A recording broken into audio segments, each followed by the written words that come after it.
सुना होगा आपने भी, रवि की अनजान की यात्रा शहर में चर्चा का विषय बनी हुई है।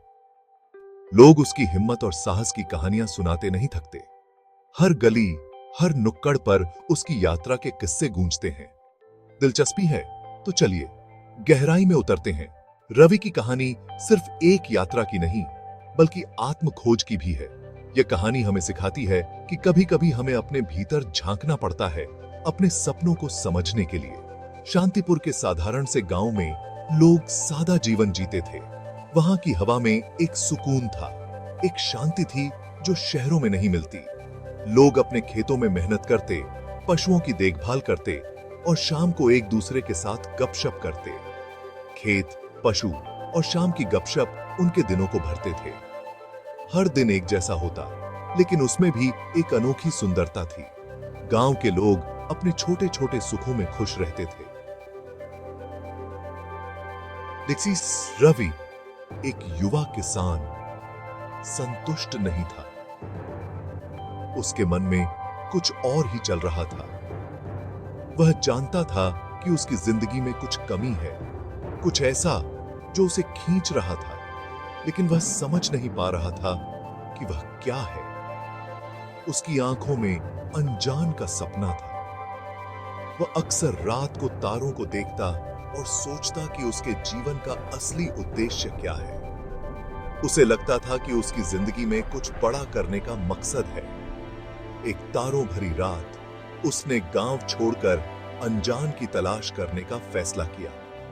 वह जानता था कि यह यात्रा आसान नहीं होगी, लेकिन उसके दिल में एक अजीब सी तड़प थी जो उसे आगे बढ़ने के लिए मजबूर कर रही थी। खाने के एक छोटे से बंडल के साथ रवि ने अपनी मां को अलविदा कहा और निकल पड़ा। उसकी मां की आंखों में आंसू थे, लेकिन उसने अपने बेटे को रोका नहीं।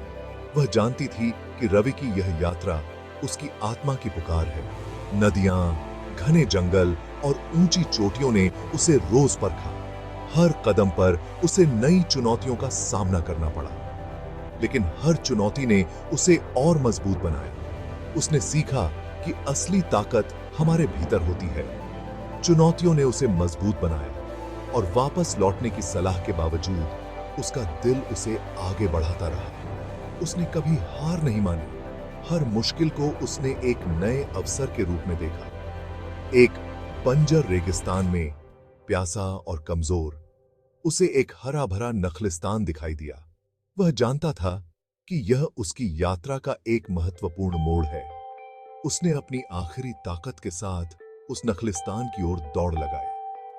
अपनी आखिरी ताकत के साथ दौड़ते हुए उसे एक ज्ञानी बूढ़ा साधु मिला। साधु ने उसे देखा और मुस्कुराया। उसकी आंखों में एक गहरी समझ थी, जैसे वह रवि की पूरी कहानी जानता हो। क्या तुम्हें अपनी यात्रा का उद्देश्य मिल गया बेटे? साधु ने पूछा। रवि हैरान होकर पूछा कि उसे कैसे पता चला।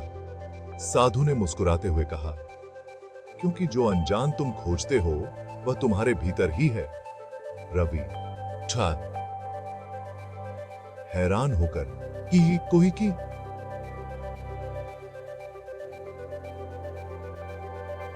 कि उसे कैसे पता चला। साधु ने मुस्कुराते हुए कहा, क्योंकि जो अनजान तुम खोजते हो वह तुम्हारे भीतर ही है। क्योंकि जो अनजान तुम खोजते हो वह तुम्हारे भीतर ही है, साधु ने जवाब दिया। रवि को यह सुनकर एक अजीब सी शांति मिली।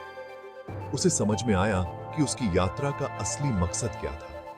इस सच्चाई को समझकर रवि शांतिपुर लौट आया।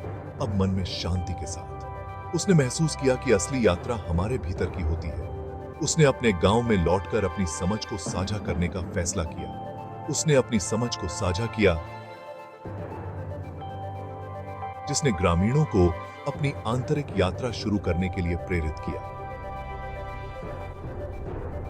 उसकी बातें सुनकर गांव के लोग भी अपने भीतर झांकने लगे।